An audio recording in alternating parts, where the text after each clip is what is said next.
اللهم إنا نجعلك في نحور أعدائنا ونعوذ بك من شرورهم.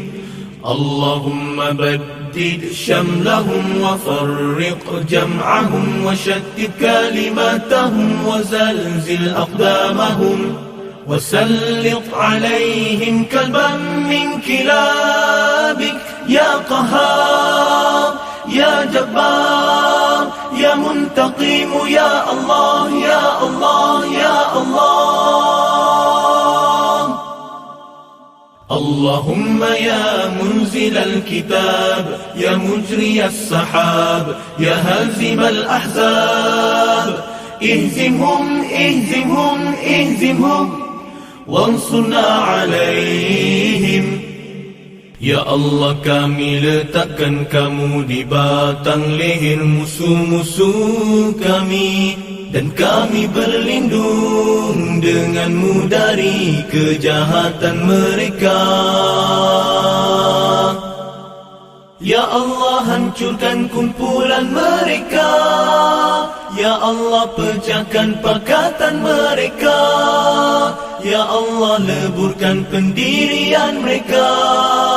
Ya Allah, musnahkan langkah mereka. Cengkamkan anjing-anjingmu kepada mereka. Ya Allah yang maha memaksa, Ya Allah yang maha perkasa, Ya Allah yang maha membalas, Ya Allah, Ya Allah, Ya Allah. Yang turunkan kitab, yang gerakkan awan, yang tewaskan tentera azab. Kalahkan mereka, kalahkan mereka, kalahkan mereka, dan kemenangan untuk kami.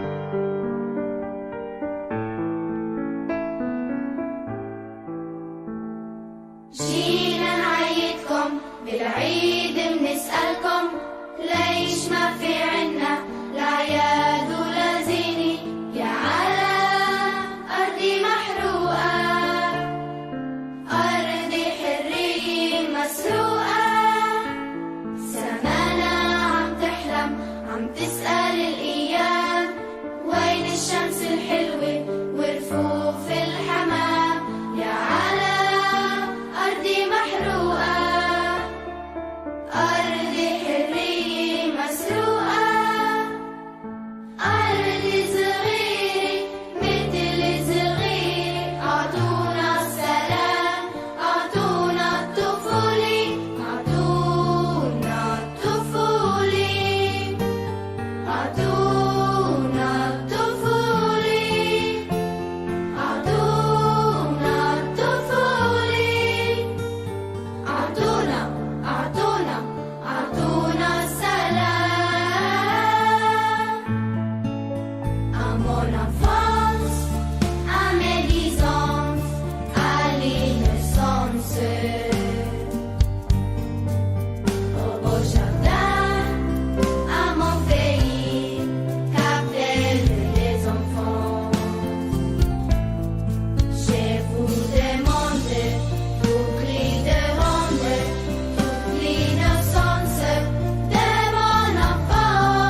موطني موطني الجلال والجمال والسناء والبهاء في رباك في رباك موطني موطني الجلال والجمال والسناء والبهاء في رباك في رباك. Bagaimana sejarah Palestina di era para nabi? Nama asli Palestina diberikan kepada keturunan bangsa Kanaan. Kanaan sendiri adalah nenek moyang bangsa Palestina. Bangsa Kanaan awalnya adalah penyembah berhala. Kemudian, Nabi Ibrahim alaihissalam dan beberapa pengikutnya pindah ke Kanaan, atau yang kini dikenal sebagai Palestina, sejak abad ke-19 sebelum Masehi. Di dalam Al-Quran, dijelaskan bahwa Palestina adalah tanah yang diberkati untuk seluruh manusia. Allah Subhanahu wa Ta'ala berfirman, "Dan kami selamatkan dia Ibrahim dan Lut ke sebuah negeri yang telah kami berkahi untuk seluruh alam." Al-Quran Surah Al-Anbiya ayat 71. Ayat tersebut menjelaskan bahwa Allah Subhanahu wa Ta'ala telah menyelamatkan Nabi Ibrahim dari siksaan Raja Namrud, lalu mengirimnya ke Palestina bersama Nabi Lut. Nabi Ibrahim diutus untuk berdakwah kepada bangsa Kanaan yang saat itu menyembah berhala. Nabi Ibrahim yang memiliki 2 istri lantas mendirikan rumah bagi istrinya, Hajar dan putranya Ismail di Mekah. Sementara istrinya yang satunya lagi, yakni Sarah, dan putra keduanya Ishak menetap di Kanaan atau kini dikenal Palestina. Kemudian pada masa Nabi Musa, bangsa Yahudi Bani Israel yang dijadikan sebagai budak Fir'aun kabur dan mulai memasuki Palestina pada tahun 1250 sebelum Masehi. Allah Subhanahu wa Ta'ala menjanjikan Nabi Musa dan kaumnya Yahudi Bani Israel sebagian wilayah Kanaan atau Palestina agar dapat terhindar dari siksaan Fir'aun dan anak buahnya. Inilah yang dijadikan dalih oleh Zionis Israel untuk menguasai dan menjajah bangsa Palestina. Padahal tanah yang dijanjikan itu bukanlah keseluruhan tanah Palestina, melainkan hanya sebagian saja. Namun mereka ingkar. Mereka berkata, "Wahai Musa, sampai kapanpun kamu tidak akan memasukinya selama mereka masih ada di dalamnya. Karena itu, pergilah engkau bersama Tuhanmu dan berperanglah kamu berdua. Biarlah kami tetap menanti di sini." Dia berkata, "Ya Tuhanku, aku hanya menguasai diriku sendiri dan saudaraku. Sebab itu, pisahkanlah antara kami dengan orang-orang yang fasik itu." Al-Quran Surah Al-Ma'idah ayat 24 hingga 25. Hingga Allah Subhanahu wa Ta'ala kemudian murka dan mengharamkan tanah Palestina yang telah dijanjikan untuk Yahudi Bani Israel. Allah berfirman, "Jika demikian, maka negeri itu terlarang buat mereka selama 40 tahun. Selama itu, mereka akan mengembara kebingungan di bumi. Maka janganlah engkau bersedih hati memikirkan nasib orang-orang yang fasik itu." Al-Quran Surah Al-Ma'idah ayat 26.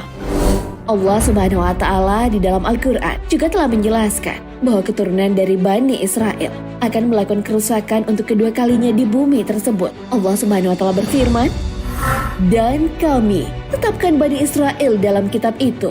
Kamu pasti akan berbuat kerusakan di bumi ini 2 kali. Dan pasti kamu akan menyombongkan diri dengan kesombongan yang besar." Al-Quran Surah Al-Isra ayat 4. Sungguh, hal tersebut telah terjadi. Israel yang merupakan keturunan dari Bani Israel telah berada pada tingkat kesombongan yang besar. Mereka bangga dengan apa yang mereka lakukan. Akan tetapi, Allah Subhanahu wa Ta'ala akan membangkitkan semangat Muslim untuk kembali berjihad, sehingga Masjid Al-Aqsa yang berada di Palestina dapat kembali ke tangan umat Islam.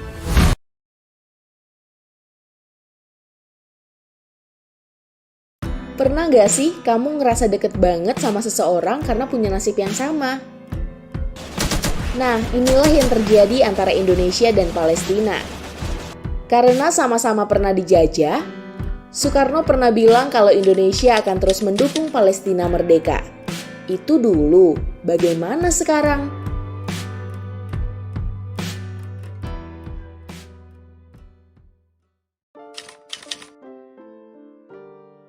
Kalau kata Soekarno, selama kemerdekaan bangsa Palestina belum diserahkan kepada orang-orang Palestina, maka selama itulah bangsa Indonesia berdiri menantang penjajahan Israel. Karenanya, selama ia menjabat, dukungannya terhadap Palestina nggak pernah berubah. Seperti pada Forum Konferensi Asia Afrika 1955, Soekarno membentuk poros anti-imperialisme agar semua negara di Asia dan Afrika, termasuk Palestina, bisa merdeka. Kemudian pada 1958, saat timnas sepak bola Indonesia harus melawan Israel demi lolos ke Piala Dunia, timnas kita menolak bertanding karena Indonesia nggak mau mengakui negara Israel. Selain itu, saat Indonesia jadi tuan rumah Asia Games keempat pada 1962, kontingen Israel tidak diberikan visa. Di era Soekarno juga, Indonesia aktif menggalang dana untuk Palestina. Di era Orde Baru, Indonesia jadi salah satu negara pertama yang mengakui kemerdekaan Palestina. Tapi, di era ini juga, diam-diam Indonesia menjalin hubungan dengan Israel. Karena inilah Indonesia sempat mendapat kecaman dari sejumlah negara Arab. Selepas Orde Baru, dukungan pada Palestina nggak cuma berupa diplomasi, tapi juga kerjasama ekonomi. Contohnya seperti pembebasan bea masuk bagi produk kurma dan zaitun. Indonesia pun juga mengekspor sejumlah komoditasnya ke Palestina. Nah, kalau sejak era SBY hingga Jokowi, sudah 2 kali Indonesia terpilih jadi anggota tidak tetap Dewan Keamanan PBB. Inilah yang mendorong Indonesia makin berperan mendukung Palestina di forum internasional.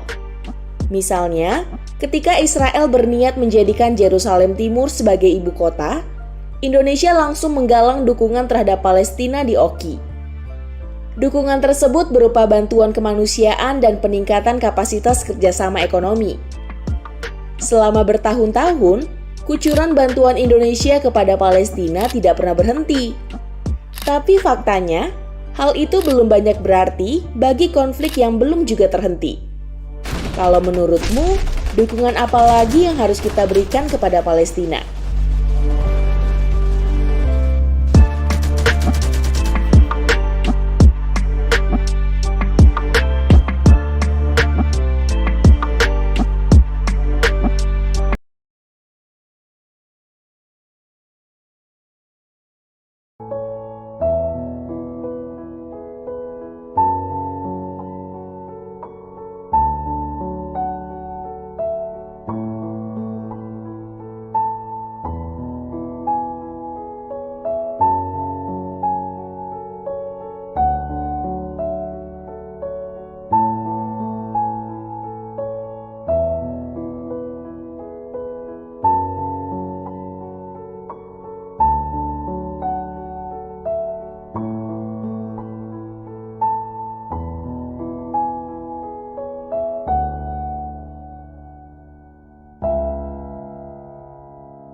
بالعيد بنسألكن ليس ما في عنا العياد ولا زيرة يعلم أرضي محروقة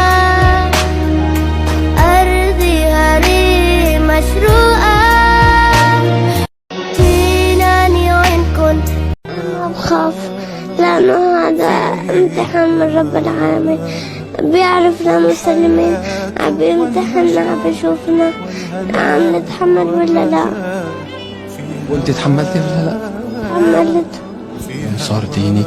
بيهدد انه رح يضل يدخل على المخيم. عادي يدخل ويدخل صرنا شهداء بيجي بعديهم ناس بنضلنا نقاوم نكسر خشمهم. اي فجروا السيارات قلبوا السيارات قلبوا الدنيا. الولاد الصغار استشهدوا، شباب استشهدوا، كله في دارهم.